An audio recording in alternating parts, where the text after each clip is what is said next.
네, 차원이 다른 투자의 시작 아시아 마켓나우 안녕하세요. 이경은입니다. 자, 오늘 정말 힘든 하루 보내셨습니다. 미국과 이란 간의 전쟁이 5일째를 보내고 있는 가운데 오늘 사태 장기화 가능성이 아시아 시장 대부분 패닉 장세가 연출이 됐습니다. 특히나 그중에서도 우리나라 증시가 코스피가 무려 12%가 급락을 하면서 역대 최대 하락률을 기록을 하기도 했는데요. 오늘 전반적인 아시아 시장 점검을 해보고 앞으로 어떤 전략을 짜나가야 될지도 전문가님과 함께 이야기 나눠보도록 하겠습니다. 자, 그 전에 오늘 아시아 시장 마감 상황부터 살펴봐야겠죠. 자, 하림캐스터 오늘 특히나 우리나라 시장의 하락폭이 다른 아시아 시장 대비 큰 폭이었습니다. 전반적인 아시아 시장 오늘 흐름 어땠나요?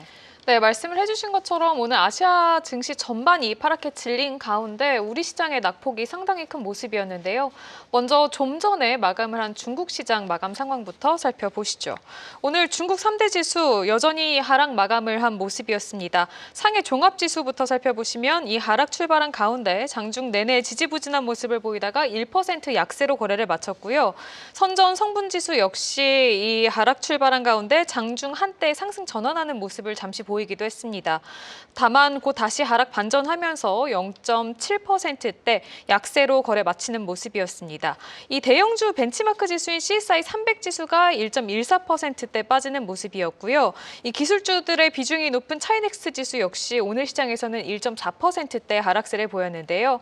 과창판 지수는 중국판 나스닥이라고도 불리는데 오늘 시장에서는 약보합권에서 움직였다는 부분도 체크를 해보실 수가 있겠습니다. 홍콩 시장으로 넘어가 보도록 하겠습니다. 이 홍콩 지수가 오늘 시장에서 마찬가지로 하락 출발하면서 좀 지지부진한 모습을 보여주다가 1.9%대 약세로 거래를 마쳤고요. 항생 테크 지수 역시 0.8%대 파란불 켜냈습니다. 업종별 움직임도 한번 살펴보시죠. 일단은 오늘 중국의 2월 통계국 PMI 지수가 나왔습니다. 제조업 PMI는 49.0을 기록해서 예상치를 하회했고요. 반면에 레이팅독 제조업 PMI는 52.1을 기록하면서 비수기에도 50선을 사수한 것은 물론이고 예상치를 상회한 것으로 나타났습니다. 이 중국 광방 제조업 PMI는 국유, 중공업, 내수의 노출도가 좀 높고요. 레이팅독은 반면에 민영과 중소, 경공업의 노출도가 높다는 점 참고해 보셔야겠습니다. 이 같은 상황 속에서 오늘 본토장 대부분의 업종은 파란불을 켜냈습니다. 그중에서도 다만 이제 본토장에서는 전력망 장비의 강세가 좀 두드러졌는데요. 나리테크놀로지 그리고 시위안전기 등이 오늘 시장에서 각각 5%대 그리고 3%대, 2%대 상승불을 켜내는 모습이었습니다. 그리고 또 이란의 드론 공격으로 이 카타르가 라스라판의 LNG 수출 시설을 일시적으로 폐쇄하면서 이 유럽의 천연가스 가격이 폭등을 했습니다. 이에 이제 일부 석유, 가스주들도 강세를 보였다는 점 체크를 해보셔야겠습니다. 홍콩 시장에서는 오늘 알루미늄주의 강세가 좀 두드러졌습니다. 이 카타르의 LNG 시설 폐쇄로 인해서 대형 알루미늄 제련소인 카탈룸이 가동을 중단했는데요. 이 때문에 알루미늄 공급난에 대한 우려가 글로벌적으로 불거졌습니다. 생산 장기화에 최장 1년이 걸릴 것이라는 전망이 전해지면서 런던 금속거래소의 알루미늄 가격은 4년 만에 최고 수준으로 급등을 했는데요. 이 때문에 오늘 중국 시장에서도 관련주들이 빨간불을 켜내는 모습이었습니다. 지도를 통해서 아시아 증시 조금 더 자세하게 살펴보도록 하겠습니다.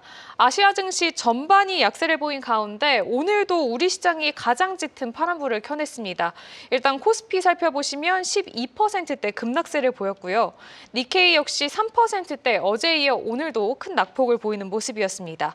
대만 가권지수도 한번 확인해 보시면 오늘 시장에서 4%대 크게 밀렸습니다. 니케이 시장 조금 더 자세하게 살펴보도록 하겠습니다. 시가총액 상위 종목들의 움직임이 좀 눈에 띄는데요. 이 대부분의 종목들이 오늘 시장에서도 큰 폭의 약세 흐름 보였습니다. 특히나 대표 금융주로 꼽히고 있는 미쓰비시 UFJ 파이낸셜 그룹 그리고 스미토모 미쓰 파이낸셜 그룹 등이 오늘 시장에서 4%대, 6%대 각각 크게 밀렸습니다. 그 외에도 도쿄 일렉트론이라든지 어드반테스트와 같은 이 칩 관련주들도 각각 4%대 빠지면서 지수를 끌어내렸는데요. 기술 투자 기업이죠. 소프트뱅크 그룹은 7%대 급락하는 모습이었습니다. 반면에 소니그룹만이 오늘 오늘 시장에서 빨간불을 켜냈습니다. 이 소니그룹은 자회사를 통해서 글로벌 인기 캐릭터죠. 스누피의 IP를 보유하고 있는 피너츠 홀딩스의 지분 약 41%를 추가 인수한다는 소식을 전했는데요. 이로써 피너츠가 소니의 완전한 연결 자회사로 편입이 되면서 글로벌 IP 시장에서 입지를 굳혔다는 소식에 오늘 장에서 0.6%대 상승세를 보였습니다. 우리 시장 코스피는 반면에 더 큰 낙폭을 보였습니다. 이 하락 출발한 이후 장중에서 계속해서 낙폭을 키워나가는 모습이었는데요. 오전에는 이제 지수가 전일 대비 8% 이상 하락해 1분 이상 지속될 때 발동이 되는 서킷 브레이커가 무려 1년 7개월 만에 발동이 돼 20분간 거래가 중단되기도 했습니다. 오후장에서도 낙폭을 줄이지 못한 코스피는 12%대 급락세로 거래를 마쳤는데요. 이는 지난 2001년도 9.11 테러 직후 이 12%대 하락한 것보다도 더 큰 역대 최대 하락률이라고 합니다. 수급도 한번 이어서 살펴보시죠. 일단은 마감 기준으로는 개인과 외국인이 매수세를 보였지만 기관이 5천억 원대 매물을 팔아치우면서 지수를 끌어내리는 모습이었습니다. 시총 상위 종목들도 모두 다 약세를 보였는데요. 삼성전자가 11%대 약세를 보였고 SK하이닉스도 10% 가까이 빠지는 모습이었습니다. 현대차 역시 15%대 이 두 자릿수 큰 폭으로 약세 보였다는 점 참고해 보셔야겠습니다. 코스닥 시장으로 넘어가서 살펴보시면 마찬가지로 14%대 큰 폭으로 약세를 보였습니다. 이 오전장에서 마찬가지로 서킷 브레이커가 발동되는 모습이었고요. 수급 상황도 한번 살펴보시면 이 개인이 매도세, 반면에 외국인과 기관이 매수세를 보이면서 이 지수 하단을 조금 지지하려는 움직임을 보여줬다는 부분도 체크해 보실 수가 있겠습니다. 시가총액 상위 종목들 마찬가지로 모두 다 파란불 켰습니다. 에코프로가 18%대 큰 폭으로 빠졌고요. 알테오젠이 13%대, 에코프로비엠이 16%대 빠지면서 시가총액 상위 종목들 대부분이 두 자릿수 낙폭 기록했다는 부분까지 체크해 보실 수가 있겠습니다. 이렇게 오늘도 아시아 시장 이 마감 상황 한번 짚어봤습니다. 네, 자 전반적인 아시아 시장 마감 상황 들어봤고요. 자 오늘 시장을 뜨겁게 달궜던 뉴스들 이분과 함께 더 중점적으로 이야기 나눠보도록 하겠습니다. 김승민 연구원 자리하셨습니다. 안녕하세요. 안녕하세요. 네. 오늘 하루 좀 힘드셨죠? 네. 너무 파란색만 많이 봐서 아직도 그러니까요. 머리가 아픕니다. 네, 정말 힘든 하루였으리라 이런 생각이 들고 지금 투자를 하고 계신 우리 투자자분들도 참 마음이 많이 아프시리라 생각이 되는데 전반적인 시장 상황 점검을 해보고 또 내일의 전략을 짜보도록 하겠습니다. 일단은 우리 시장이 가장 급하니까 우리 시장부터 좀 여쭤보도록 할게요. 일단은 코스피가 12%, 코스닥이 14% 급락을 하면서 1980년대 이래 최대 하락폭을 기록하고 오늘 결국에는 서킷 브레이커가 발동을 했거든요. 근데 우리나라 시장이 다른 아시아 시장 대비 굉장히 큰 폭으로 하락을 했습니다. 그 이유가 좀 어디에 있다고 보세요? 우선은 화면을 함께 보실까요? 네. 제가 이제 마감까지는 이제 이게 다 반영이 안 되고 지금 오후 12시 40분 기준으로 이게 세계 지수 이제 이란 사태 전과 후를 해서 이제 등락률을 이제 표시를 한 건데요. 아마 코스피, 코스닥은 여기 한 2에서 3%를 플러스를 해야 될 것 같습니다. 보시면 오히려 전쟁이 나고 있는 이스라엘은 지금 플러스로 마감을 하고 있는데요. 네. 우선은 이제 워낙 많이 올랐던 이제 부분이 있다 보니까 그 타격을 받은 것 같고요. 두 번째는 이제 미국장은 생각보다 안 빠졌는데 그러게요. 이제 그래서 대부분 이제 좀 안심을 했고 어제 이제 정도면 뭐 오늘도 한 2, 3% 내외에서 마감을 하지 않을까 생각을 맞아요. 했는데 네. 오후 돼서 이제 낙폭이 키워졌는데 또 하나 이유는 이제 어제 이제 저녁에 대형 증권사들이 주식담보대출을 지금 막은 걸로 제가 오늘 오전에 파악이 됐습니다. 네. 그러다 보니까 지금 외국인 기관 이외에는 어떻게 보면 그전에는 개인이 큰 손이었거든요. 그렇죠. 1월 달에 보시면 저희가 상승할 때 외국인이 5조 이상 매도를 하는 것도 다 개인들이 받았는데 현재 지금 그런 수급 주체가 없다 보니까 지금 오늘 빠진 거 보면 대형주 이외 대부분은 거래량 없이 빠진 종목들이 너무나 많습니다. 네. 그래서 아무래도 낙폭이 가장 크지 않았을까 생각을 하고 있습니다. 네, 또 여기다가 그동안 워낙에 큰 폭으로 올랐기 때문에 이 부분도 좀 작용을 했으리라는 생각도 함께 들어요. 그렇죠. 이제 오버슈팅 구간이 이제 우리가 올해 한 뭐 6천에서 7천까지 보시는 분들이 많기는 하셨어요. 근데 이게 상반기에 어떻게 보면 작년 12월 말을 기점으로 해서 1, 2월 지금 3월 초까지 진짜 한 번도 쉬지 않고 맞아요. 오른 장세였거든요. 그래서 아마 이 장세를 겪으신 분들이 거의 제가 보기에는 없을 것 같아요. 그러니까 현재는 어떻게 보면 애널리스트 분들이 추정을 내도 목표가보다 오버슈팅하는 종목들이 워낙 많아지는 네. 구간이었고, 네. 근데 이제 이 조짐들이 2월 달 말에 이제 그 저희가 그 신고가 종목 수가 있잖아요. 이제 그런 종목 수가 조금씩 줄어드는 게 보이기는 했지만은 네. 이렇게 단계 낙폭이 클 거라고 예상을 못했던 부분이 있는 것 같습니다. 네, 그렇습니다. 여기다가 또 오늘 모건 스탠리에서 미국과 이란 간의 전쟁으로 크게 영향을 받을 수 있는 나라로 또 우리나라를 짚어보지 않았습니까? 우리나라, 대만, 인도 등을 짚었는데 이 부분도 또 시장에 좀 악영향을 미친 것 같다는 생각이 들고요. 자, 결국엔 그래서 이렇게 시장이 큰 폭으로 하락을 했는데 업종별로 좀 보면서 자세한 전략을 짜봐야 될 것 같아요. 사실 반도체 그동안 워낙에 많이 급등했고 밸류에이션 자체도 좋아서 계속 간다 했지만 오늘 삼성, 현대차, SK하이닉스 모두 다 두 자릿수대 급락을 좀 면치 못했거든요. 반도체주들 지금 담으신 분들도 있으실 텐데 어떤 전략을 가져가면 좋을지 대형주와 함께 지금 포지션에 대해서 어떤 전략이 필요한지도 함께 말씀해 주시죠. 지금 함께 화면을 한번 네. 보실까요? 이게 이제 코르라고 저희 미국에 상장된 3배짜리 레버리지입니다. 네, 3배 ETF. 그렇죠. 이게 어떻게 보면 제가 볼 때는 삼성전자, 하이닉스보다 더 한국 시장을 대변하는 종목이지 네, 맞아요. 않을까 생각을 하는데요. 지금 어떻게 거래되고 있나요? 지금 어쨌든 이제 이게 미국에 상장이 돼 있다 보니까 지금 어제 날짜로 지금 어쨌든 밑꼬리를 달았는데 아마 오늘 한 번 더 충격을 줄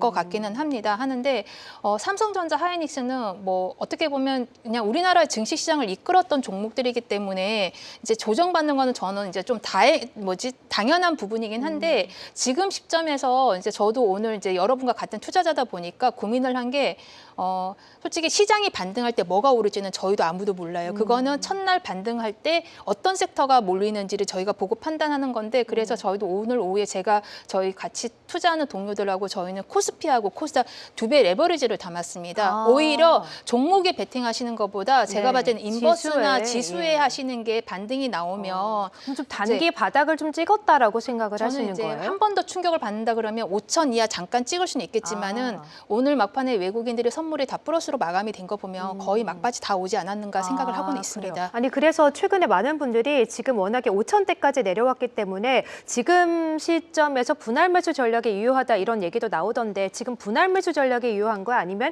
지금이라도 비중을 좀 줄이는 게 좀 맞다라고 보실까요? 제가 화면을 함께 보여드릴게요. 네. 지금 함께 화면을 보시면 이게 이제 오늘 이제 워낙 뭐 많이 빠지다 보니까 어떻게 보면 증권사 쪽에 있는 분들도 되게 당황하신 것 같아요. 그래서 이제 급하게 이렇게 자료들이 정리가 나왔는데 지금 함께 화면을 보시는 게 미래에셋 증권에서 이제 그동안 저희가 2000년대에 이제 있었던 서킷 브레이크 사례를 정리를 했습니다. 아마 최근에 저희가 발생한 게 그 엔캐리 청산 때 저희가 네. 근데 그때는 하루에 이제 맨 밑에 보시면 8% 빠지고 다음날 바로 반등이 나왔거든요. 어떻게 보면 지금은 그때보다 더 충격이 이틀 동안 많이 나왔기 때문에 아무래도 단기 반등이 세게 나올지는 모르겠지만은 어쨌든 지금은 어느 정도는 지금 막바지에 다른 거는 맞다고 저는 보고 있고 네. 지금 코스피랑 코스닥 보시면 보통 다음 날 반등을 하거나 20일 이내에 반등하는 게 대부분 이게 공통적인 이제 분모였기 때문에 그렇군요. 아마 한 3월 말쯤 정도 되면 어느 정도 안정화되지 않을까 생각을 하고는 있습니다. 네, 장기화 가능성은 있겠지만 3월 말 정도 되면은 좀 안정화 가능성은 있을 것 같다라고 하셨고, 자 우리 시장 전략까지 함께 들어봤고 이번에는 중국 시장 얘기로 넘어가 보도록 할게요. 상대적으로 중국은 그래도 좀 덜 빠진 듯한 좀 느낌이 듭니다. 중국도 이제 홍콩도 방금 전에 마감을 했는데 장 막판에 그래도 낙폭을 좀 줄이면서 마감을 지었고 또 중국은 뭐 1%도 채 안 되게 하락으로 마감을 지었어요. 심천도 0.5% 하락 마감 지었는데 전반적으로 견주했던 시장 분위기 그리고 어떤 업종이 오르고 내렸는지도 함께 말씀해 주시죠. 네, 화면 네. 함께 보실까요? 지금 이제 보시는 게 상해 지수인데요. 저희가 차이나 마켓 나우에서도 얘기를 드렸지만은 올해는 상해 지수랑 홍콩 지수를 별도로 봐야 된다 얘기를 드렸던 이유가 뭐냐면 상해에는 은행이나 중후장대한 기업들이 많습니다. 철강, 그다음에 정유주. 그래서 저희가 월요일날 한국장원 휴장이었는데 제가 월요일날 시총 400조가 되는 그 정유회사가 상한가를 가는 걸 보고 화요일날 한국도 S-오일이 상한가를 가겠구나 생각을 했는데 역시나 네. 어제 상한가를 갔고요. 예. 근데 이제 홍콩은 보시면 이게 지금 홍콩은 좀 많이 지금 빠졌네요. 보시면 이제 네. 이게 지금 일봉인데 주봉으로 보시면 작년 2월 달까지 지금 아. 그러니까 올라간 것도 없는데 이렇게 빠지고 있거든요. 네. 그러니까 저는 지금 중국 증시는 상해 본토는 어떻게 보면 글로벌 정세하고는 좀 별도로 움직이는 섹터라 보고 있고요. 홍콩 테크가 이제 어떻게 보면 글로벌 이런 분위기하고 좀 맞아떨어지는 증시라고 저는 보고 있는데 테크가 이렇게 많이 빠진 거에 대한 거는 어떻게 보면 저희가 국내가 이렇게 코스닥 빠지는 거랑 비슷하다고 보면 되지 않을까 생각을 하고 있습니다. 네, 홍콩은 또 아무래도 외국인 비중이 또 높기 때문에 글로벌 이슈에 크게 반응을 하는 것 같고, 자, 뭐 중국은 그래도 글로벌 이슈에 덜 반응을 하고 있긴 하지만 최근 중국과 이란 또 이슈로 인해서 미국이 이란을 공습한 것이 중국을 좀 겨냥한 것이다. 또 중국 얘기도 솔솔 나오고 있거든요. 이 부분은 좀 어떤 얘기들이 오가고 있는 걸까요? 네. 이제 참 주가가 빠지니까 참 많은 얘기들이 나오고 있는데요. 네. 우선은 이제 유가에 대해서 저는 좀 두 가지 의견을 갖고 있습니다. 이제 첫 번째 화면을 함께 보시면서 얘기를 나눌까요? 이게 이제 EIA라고 이제 석유 관련해서 전망을 내는 기관인데요. 굉장히 보수적인 기관입니다. 그동안은 유가가 상승하지는 않겠지만은 여기에서 거의 뭐 행보를 하지 않겠냐라는 뷰가 많았는데 이 EIA에서 올해 1월 달에 뷰를 바꿨습니다. 그 이유가 뭐냐면 미국이 이제 한 13년, 14년 전에 셰일 오일을 많이 이제 채굴을 했는데 그때 당시에는 토지값도 굉장히 저렴했거든요. 거의 뭐 비용 지불 안 하고 이제 채굴을 하는 거고 그때 채굴 비용과 현재 지금 토지값과 채굴 비용은 그때하고 비교할 수가 없잖아요. 근데 현재 지금 미국의 셰일 오일이 거의 이제 공급량이 거의 막바지에 달하는 상황이 그래요? 이제 있습니다. 그러다 네. 보니까 향후에 유가가 한 70%까지 오를 수 있다는 전망을 냈는데 이게 이란 전쟁 전이었었어요. 그래서 만일에 미국 같은 경우는 지금 트럼프 중간 선거를 앞두고 어떻게 보면 유가가 오르면 모든 인플레의 근본적인 원인이 그렇죠. 되잖아요. 그래서 이거에 대한 준비를 저는 하지 않았나 생각을 하고 있고 그 첫 번째가 이제 가장 가까운 베네수엘라고 두 번째가 맞아요. 이제 이란인 것 같습니다. 다음 화면을 보시면 제가 이제 자료를 좀 준비를 했는데요. 중국이 이제 왜 이런 얘기가 나오면 중국이 이제 원유의 75%, 천연가스 40%가 해외 의존도를 갖고 네. 있습니다. 이제 그 전에 이제 러시아, 사우디, 그다음에 말레이시아가 있는데 말레이시아는 말레이시아가 아니라 이란하고 베네수엘라들이 한적을 해서 가져오는 거죠. 왜냐하면 직접 수입을 하게 되면 미국의 제재를 받기 때문에 이유가 있는데요. 그다음 천연가스 같은 경우에도 러시아랑 카타르의 의존도가 굉장히 높습니다. 이렇게 보면 그냥 단순히 보면 총 17%라고 계산이 나오지만은 어떻게 보면 중국 전체 에너지 산업의 20%를 차지하는 물량이 타격을 받게 되는 거죠. 그러면 저희가 여기서 생각해 볼 게 3월 말 4월 초에 미중이 이제 미팅을 한다고 앞두고 있는데 그렇죠. 어떻게 보면 히토류나 테크 부분에서 미국이 아무리 제재를 해도 지금은 이제 중국이 우위에 있는 건 우리가 다 알고 있는 사실이잖아요. 그렇죠. 네. 그러면 미국이 어떤 히든 카드를 가지고 있어야 될까 생각을 하면 어떻게 보면 중국은 저는 이제 이런 원자재, 오일 관련 이런 외교적은 좀 실패를 하지 않았나라고 생각을 하고 있습니다. 네, 그렇군요. 또 미국과 중국이 어쨌든 중국 히토류라는 큰 무기를 갖고 있기 때문에 이 부분에서 조금 선점하기 위해서 미국이 중국을 겨냥해서 좀 이런 장기전 전쟁을 좀 일으키고 있는 것 같다. 이런 얘기도 좀 나오고 있다라고 좀 해석을 하면 좋을 것 같고 이런 가운데 오늘 보니까 또 그래서 그런지 미중 정상회담 연기 가능성 얘기도 나오는데 그래도 좀 파리에서 고위급 회담 얘기도 좀 나오고 있더라고요. 이 부분은 어떻게 전망하세요? 저는 연기 가능성은 굉장히 희박하다 보고 있고요. 중국 만나긴 입장에서도 만난다. 아마 네. 이란 전쟁을 예상치를 못했던 저는 수가 아니지 않을까 생각을 하고 있습니다. 네. 그리고 트럼프 같은 경우에도 어쨌든 향후 자기네들이 이제 본토 자금률을 높이기 위해 히토류를 준비하는 시간이 필요하기 때문에 아마 이번 미중 정상회담에서 힘겨루기가 원래는 중국이 우위였잖아요. 히든 카드가 많이 있기 맞아요. 때문에. 근데 아마 이번 정상회담에서는 그 힘겨루기가 아주 팽팽한 그런 상황이 되지 않을까 생각을 하고 있고 네. 미루는 거는 제가 보기에는 굉장히 희박하다 보고 있습니다. 네, 어쨌든 시장의 관심이 미중 정상회담에 정말 많이 쏠릴 것 같다 이런 생각도 함께 들고요. 자, 이런 가운데 또 오늘 중국에서 양회가 개막을 했습니다. 전쟁이 또 장기화 여파가 길어지면서 또 양회에 대한 관심도가 좀 낮아지긴 했지만 저희 관전 포인트 함께 짚어볼까요? 이번 양의 포인트는 이게 이란 변수로 있기 때문에 중국에서 이제 계속 얘기 나오는 게 반내구 정책입니다. 이게 저희가 오일하고 이 관련해서 관련해서 천연가스랑 또 연관시어서 보면 이게 양보다는 질적 성장을 한다는 이유거든요. 그동안 중국이 저렴한 원료로 사용했던 이제 이런 부자재들이 다 이제 힘들어진 상황이 발생을 했어요. 그래서 아마 단기적으로는 이제 유가가 상승하며 한국의 화학주들이 힘들겠지만은 이 양해를 계기로 해서 반내구 정책이 아마 더 가속화되고 내수 소비의 활성화 정책이 더 강하게 나오지 않을까 저는 예상을 하고 있기 때문에 네. 역시나 소비주나 중국의 반내구 관련된 정책으로 해서 국내 철강이나 화학 섹터를 눈여겨보면 좋을 것 같습니다. 네, 반내구 정책, 철강 화학주 눈여겨보자라고 하셨고 오늘 중국에서 또 PMI 지표가 발표가 됐는데 약간 예상치를 하회하게 좀 발표가 됐죠. 네, 화면을 네. 함께 보시면 이제 저희가 이제 PMI 지수가 이제 나왔는데요. 이게 이제 국가통계국하고 이제 민간이 나왔는데 이게 수축 국면이 나온 게 아무래도 2월 달에 저희가 그 춘절이 중국이 10일이 쉬었기 때문에 맞아요. 아마 3월 달 지표가 저는 더 중요한 이제 지표로 보고 있고요. 민간에서는 어쨌든 확장 국면이기 때문에 그렇게 중국 경기에 대해서 나쁘게 볼 필요는 없다고 보고 있습니다. 네, 자 중국 PMI 지표까지 확인해봤고요. 중국까지 살펴봤고 마지막으로 일본 그리고 기타 아시아 국가들도 함께 보도록 할 텐데 일본도 오늘 뭐 우리보다는 낙폭이 굉장히 덜하지만 그래도 3%가 넘게 급락 마감을 했습니다. 대부분의 반도체 종목들도 오늘 좀 타격을 많이 받았죠. 네, 함께 네. 화면 보시면 지금 이제 이게 일본 지수인데요. 일본을 지금 이제 아마 반도체 투자하시는 분들은 일본하고 대만 시장을 다 볼 수밖에 없는 상황인데 일본의 오늘 이제 낙폭한 종목들 보시면 대부분이 도쿄 일렉트릭, 그다음에 키옥시아 다 반도체 관련된 장비 업체들이 많이 있습니다. 그렇지만은 이제 한국보다는 너무 양호하게 빠져서 좀 배가 아픈 부분도 좀 없지 않아 있습니다. 네, 우리가 워낙 많이 빠져서. 네. 네. 그다음에 다음으로 보시면 이제 베트남 증시도 이제 베트남 증시는 이제 한국 분들이 좀 잘 안 보는 이제 증시 중에 하나이긴 한데요. 베트남 같은 경우는 양호한 이유가 베트남 같은 경우는 이제 그 외국인이 주식을 가질 수 있는 지분율이 굉장히 낮습니다. 아, 49% 그렇군요. 이상 이제 보유하면 안 되는 종목들이 많아요. 네. 그렇다 보니까 좀 지수가 양호한데 이제 오늘 제가 종목이 이제 국내 같은 경우에도 보시면 오늘 이제 정유주가 오르다가 막판에 밀렸고 맞아요. 그다음에 그 천연가스가 오르면 암모니아 가격이 오릅니다. 그다음에 메탄이 오르고 그게 최종적으로는 비료 가격에 영향을 줍니다. 그래서 국내에 오늘 뭐 미래생명 그 자원부터 시작해서 비료주들이 다 상한가를 갔는데 네. 오늘 이제 중국 시장에도 비료주들이 상한가가 나왔고 화면 보시는 이 GAS라는 종목도 이게 지금 베트남의 비료 회사거든요. 이제 차트 보시면 어떻게 보면 또 이런 회사들 보면 좀 신호를 주지 않았나라는 베트남 생각도 종목이군요. 베트남의 네. GAS라는 종목인데 네. 이 회사의 비료주 비료주 네. GAS. 네. 그래서 베트남 애들도 오늘 뭐 많이 빠지진 않고 아, 상승 종목을 제가 봤더니 네. 이런 비료주들이 전반적으로 다 섹터가 흐름이 좋더라고요. 네, 알겠습니다. 자, 베트남 증시까지 확인을 해봤고요. 자, 정말로 어렵고 힘든 시장 마지막으로 투자자분들을 위해서 투자 전략도 함께 짜주시죠. 누구나 뭐 이렇게 많이 빠지면 힘듭니다. 저도 이제 같은 투자자이기 때문에 힘든데요.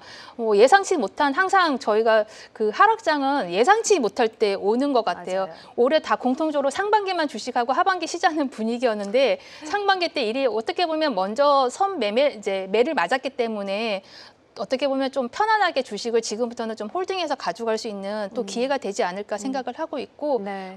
저희 인버스랑 이제 인버스 가지신 분들이 그동안 너무 고생이 많았는데 맞아요. 또 그분들한테는 오늘은 또 어떻게 보면 웃음을 이제 가질 수 있는 그런 날이 되지 않았나 생각을 하고 있습니다. 네. 그래서 5천 이하 전후로는 저는 이제 크게 걱정하지 말고 홀딩하자 아니면 현금을 보유하신 분들은 좀 추매를 들어가시면 좋지 않을까 생각하고 있습니다. 네, 자 마지막으로 투자 전략까지 들어봤습니다. 예상치 못한 하락이 오면 또 예상치 못한 상승도 오기 마련이니까 또 인내심을 갖고 희망을 갖고 시장을 지켜봐야 될 것 같습니다. 자, 김승민 연구원과 함께했습니다. 말씀 고맙습니다. 네, 자 이어서 기업 이슈들 그리고 시장을 뒤흔들었던 이슈들 또 다른 것들이 어떤 것들이 있는지 살펴보도록 할게요. 서희 캐스터 나와 있습니다. 안녕하세요. 안녕하세요. 네, 자 워낙에 미국과 이란 간의 전쟁으로 중국 이슈가 좀 묻히긴 했지만 그래도 3월 말에 정상회담이 예정이 되어 있습니다. 뭐 하냐 마냐 이런 얘기들이 오고 가고 있는데 파리에서 고위급 회담이 또 있을 예정이라고요? 그렇습니다. 이미 3월 말에 이렇게 예정이 되어 있는 상황인데 미국과 중국이 또다시 3월 말에 회담을 회담을 갖습니다. 이미 트럼프 대통령의 이달 말 중국 방문이 예정이 되어 있는 상황인데요. 그 전에 미중 고위급 무역 협상이 프랑스 파리에서 열릴 예정이라고 합니다. 이번 협상에는 중국의 허리펑 부총리 그리고 미국의 베센트 재무장관이 각각 대표단을 이끌고 참석할 걸로 보입니다. 핵심 의제는 크게 세 가지인데요. 미국이 최근에 다시 부과한 10% 글로벌 관세가 있고요. 그리고 중국의 희토류 수출 통제, 마지막으로 미국산 대두 거래 문제입니다. 이번에 협상 결과는 3월 말에 예정된 트럼프 대통령의 중국 방문, 그리고 미중 정상회담의 핵심 의제까지 이어질 가능성이 크겠고요. 여기에 중동 긴장까지 겹치면서 현재 에너지와 공급망 문제에도 중요한 변수로 떠오르고 있는 상황입니다. 미중 관계가 다시 협력 국면으로 갈지 아니면 또 한 번 무역 갈등이 커질지 계속해서 지켜보시면 좋을 것 같습니다. 네, 어쨌든 오고 갈 것들이 많기 때문에 이 부분도 지켜봐야 될 것 같고요. 자, 이런 가운데 중국에서는 양회가 개막을 했습니다. 이번 해 GDP 목표치를 얼마로 정하느냐도 굉장히 최대 관심사이기도 하고 양회 관전 포인트 한번 짚어볼까요? 네, 오늘 양회가 이제 개막을 했는데 첫 번째로 시작하는 정협이 오늘 열렸습니다. 정치자문기구의 정협회의가 베이징에서 막을 내렸고요. 이번 정협에서는 중국의 경제 방향 그리고 대외 전략 메시지가 주요 의제로 논의가 됐습니다. 특히나 중국 관영 매체들은 최근 미국의 군사 행동을 강하게 비판하면서 미국을 신제국주의라고 표현하기도 했습니다. 중국은 이번 회의를 통해서 다자주의 질서를 강조하면서 국제사회에서 글로벌 리더 역할을 확대하겠다는 메시지를 내놓고 있습니다. 경제 정책에도 주목이 좀 되는데요. 중국은 올해도 약 5% 안팎의 경제 성장 목표를 유지할 가능성이 크겠습니다. 또 2026년부터 시작되는 15차 5개년 계획이 또 예정이 되어 있는데 이 5개년 계획을 통해서 기술 자립과 공급망 대응 전략을 강화할 걸로 예상이 되고 있습니다. 전문가들은 특히 미국의 이란 공습 이후에 글로벌 긴장이 높아진 상황에서 이번 정협 논의가 앞으로의 미중 관계를 가를 방향이 될 것으로 보고 있습니다. 네, 자 양회가 개막을 했습니다. 양회가 이틀간 열리는 게 아니라 거의 뭐 일주일이 넘게 진행이 되던데 양회 막바지에 또 왕이 외교부장의 연설이 또 있을 예정이라고 하던데 이 부분에서도 어떤 메시지가 나올지도 주목을 해봐야 될 것 같고요. 시장 상황이 이렇다 보니까 거의 대부분의 종목들이 하락세를 면치 못했는데 그중에서도 정유주는 또 유가 급등과 함께 오르고 있기도 합니다. 근데 중국 상황은 좀 반대라면서요. 맞습니다. 이 홍콩 증시에서 중국 석유 기업들의 주가가 크게 흔들리는 모습이 보였던 하루였는데요. 중국 석유, 중국 해양석유, 중국 석유 화공, 이른바 이 3대 국영의 정유 기업들이 전반적으로 3% 이상 하락을 하는 모습이었습니다. 유전 서비스 기업인 중해 유전 서비스는 7% 넘게 급락했습니다. 사실 이들 기업은 국제 유가 급등 기대에 힘입어서 이틀 연속 급등하기도 했었는데요. 하지만 이후에 기업들이 직접 주가 이상 변동에 대한 투자 경고 공시를 내면서 시장 분위기가 빠르게 식었다고 합니다. 이번 변동성의 배경에는 이란을 둘러싼 중동 정세 불안이 당연히 있겠고요. 중국은 이란 원유의 최대 구매국입니다. 만약에 이 호르무즈 해협을 통한 원유 운송이 막히게 된다면 중국 에너지 공급에도 영향을 줄 수 있는 거 아니냐 하는 의심이 시장 전반에 퍼진 것 같습니다. 이번에 에너지 수송 리스크 관리에 나서고 있는 상황인데요. 전문가들은 이 중동 갈등이 장기화될 경우 유가뿐 아니라 아시아 에너지 기업 그리고 금융시장 변동성까지도 더 커질 수 있다고 보고 있습니다. 네, 자 중국의 이란 원유 의존도가 워낙 높기 때문에 유가가 급등한다고 할지라도 무작정 오를 수만은 없고 기업들에게는 또 악영향을 줄 수밖에 없을 것 같아요. 자 중국 기업 이슈들까지 확인을 해봤고요. 김서희 캐스터와 함께했습니다. 고맙습니다.